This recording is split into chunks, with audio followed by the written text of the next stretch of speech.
Current కోతల మీద current availability పైన పోయే పరిస్థితి వచ్చింది. అప్పుడే రిఫార్మ్ తీసుకొచ్చాం. నాకు ఒక అనుభవం కూడా ఉంది దీంట్లో. మొట్టమొదటిసారిగా భారతదేశంలో పవర్ సెక్టర్ రిఫార్మ్స్ తీసుకొచ్చిన రాష్ట్రం ఆంధ్రప్రదేశ్ రాష్ట్రం. తర్వాతనే అన్ని రాష్ట్రాలు ప్రారంభించాయి. అదే మాదిరిగా ఈరోజు 2014లో గ్రీన్ ఎనర్జీకి నాంది పలికాం. 2025లో గ్రీన్ హైడ్రోజన్కి, గ్రీన్ అమోనియాకి నాంది పలికామని చెప్పి కూడా నేను మీకు తెలియజేస్తున్నా. ఇటీవల నేను చాలా స్పష్టంగా చెప్పా, Andhra Pradesh will become green hydrogen valley. మన ఇండ్ల పైన మనం కరెంట్ ఉత్పత్తి చేసుకునే పరిస్థితికి వచ్చాం. అందుకే ప్రొజ్యూమర్ అన్నాను. Producers come consumer. మనమే కరెంటు వాడుకుంటాం, మిగిలిన కరెంటు గ్రిడ్కి ఇస్తాం, లేకుంటే బ్యాటరీ పెట్టుకుంటాం. ఇది కానీ జరిగితే చాలా అడ్వాంటేజెస్ వస్తాయనే ఉద్దేశంతో దీనికి కూడా ముందుకు పోతున్నాం. అయితే ఆంధ్రప్రదేశ్కు ఉండే అడ్వాంటేజెస్ ఏ రాష్ట్రానికి లేవు.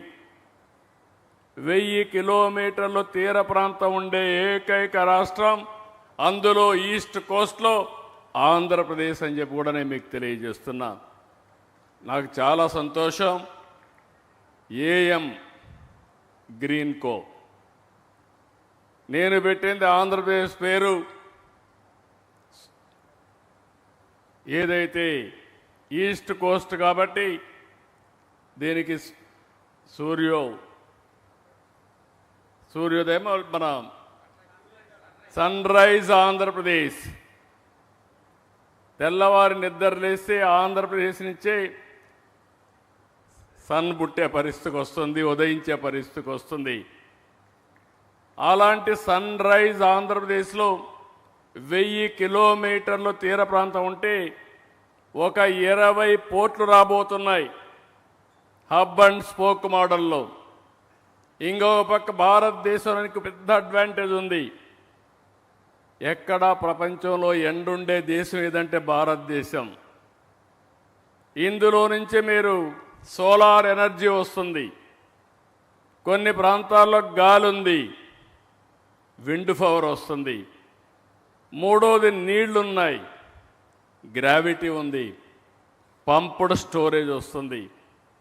ఈ మూడు కూడా గ్రీన్ హైడ్రోజన్కి, గ్రీన్ అమోనియాకి అనుకూలమైన వస్తువులుండే రాష్ట్రం.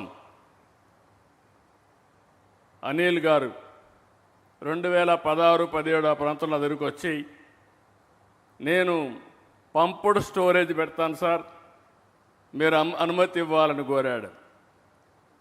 నాకు ఒక అనుభవం ఉంది. 1996లో శ్రీశైలం రివర్సబుల్ పంపులు పెట్టి పీక్ లోడ్ ఫ్యాక్టరీ